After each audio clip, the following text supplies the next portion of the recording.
গল্পের নাম shadow valley homestay. উত্তরবঙ্গের পাহাড়ি রাস্তা সবসময়ই অদ্ভুত। দিনের আলোয় সবুজ আর নীলের মিশেল, কিন্তু সন্ধ্যা নামলেই কেমন যেন একটা চাপা নীরবতা চারিদিকে ছড়িয়ে পড়ে। রাহুলরা চারজন, রাহুল, অর্ক, নীল আর সায়ন, ঠিক করেছিল শহরের কোলাহল থেকে দূরে কয়েকটা দিন কাটাবে। গুগল সার্চ করতেই চোখে পড়ে একটা জায়গা, shadow valley homestay. 5 star rating, রিভিউতে সবাই লিখেছে স্বর্গের মতো শান্ত, এখানে এলে আর ফিরতে ইচ্ছা করবে না। শেষ লাইনটা পড়ে রাহুল একটু থমকালো, কিন্তু বাকিরা হাসাহাসি করে বুকিং করে ফেলল। শেষ 3 কিলোমিটার রাস্তা পুরো কাঁচা, মোবাইলে নেটওয়ার্ক নেই। গুগল ম্যাপস হঠাৎ করে ফ্রিজ হয়ে গেল। একটা কাঠের সাইনবোর্ড, শ্যাডো ভ্যালি হোমস্টে।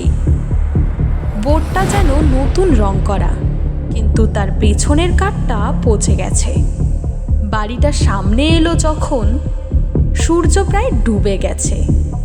2 তলা পুরনো কাঠের বাড়ি, জানলার কাছে লালচে আলো প্রতিফলিত হচ্ছে। দরজা খুললেন এক বৃদ্ধ, মিস্টার সেন। তার 2টো চোখ অস্বাভাবিকভাবে স্থির। তিনি শুধু বললেন, রাত 12টার পর বাইরে বেরোবেন না, আর 2 তলার শেষ ঘরটা খোলার চেষ্টা করবেন না। রাত 11টা পর্যন্ত সব স্বাভাবিক, গল্প, গান, হাসাহাসি। ঘড়িতে তখন 11:59। ঘড়ি 12টা বাজতেই লাইট একবার ঝিলমিল করে নিভে গেল, আবার জ্বলে উঠল। মোবাইলে দেখল নো সার্ভিস। রাহুল জানলার পাশে দাঁড়িয়েছিল। দূরে কুয়াশার মধ্যে একটা মানুষ দাঁড়িয়ে, মুখ বন্ধ, দেখা যাচ্ছে না, কিন্তু সে তাকিয়ে আছে ঠিক রাহুলের দিকে। রাহুল ব্লিঙ্ক করতেই ছায়াটা নেই। রাত 1:30টার সময় শব্দটা শুরু হয়, দোতলার শেষ ঘর থেকে। নীল সাহস করে ওপরে উঠে যায়। দরজায় তালা ঝুলছে, কিন্তু ভেতর থেকে স্পষ্ট শ্বাসের শব্দ। তারপর খুব ধীরে একটা ফিসফিসানি, এবার তোদের পালা। নীল নিচে নেমে আসে। কারোর মুখ নেই, হাসি নেই আর। পরদিন সকালে অর্ক স্টোর রুমে একটা পুরনো অ্যালবাম খুঁজে পায়। প্রতিটা ছবিতে আগের ট্যুরিস্টরা হাসি মুখে দাঁড়িয়ে, কিন্তু প্রতিটা ছবির পেছনে দাঁড়িয়ে আছে এক ছায়ামূর্তি। মুখ নেই। শেষ পাতায় গিয়ে সবাই জমে গেল।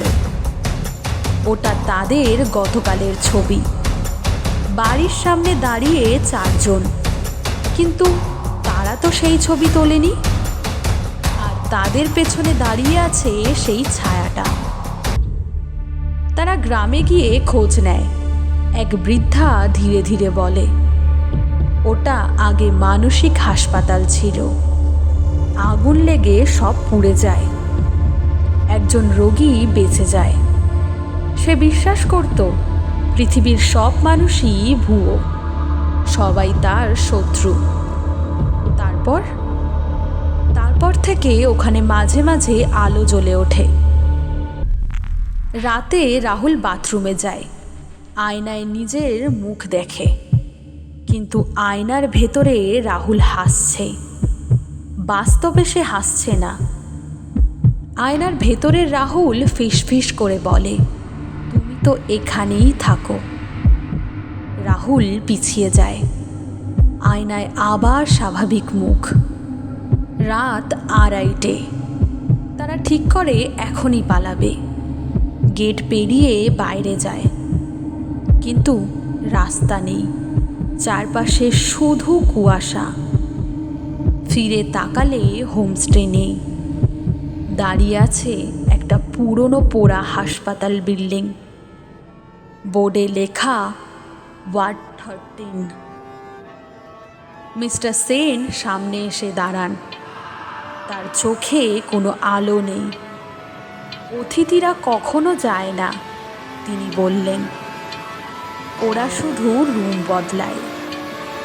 হঠাৎ চারপাশে আগুনের গন্ধ, ধোঁয়া। রাহুল বুঝতে পারে তারা আগের রাতেই আগুনে পুড়ে গেছে। তারা এখন যা দেখছে সেটা বাস্তব নয়, তারা ইতিমধ্যেই থেকে গেছে। পরদিন সকালে একটা নতুন দম্পতি আসে গুগলে 5 স্টার রিভিউ দেখে। রিভিউ লিখেছে Rahul, best place to stay, we decided to remain. দরজা খুলে মিস্টার সেন হাসেন। দোতলার শেষ ঘরের দরজা ধীরে ধীরে খুলে যায়। ভেতরের 4 জন দাঁড়িয়ে, তাদের মুখ নেই। তারা অপেক্ষা করছে নতুন অতিথির জন্য।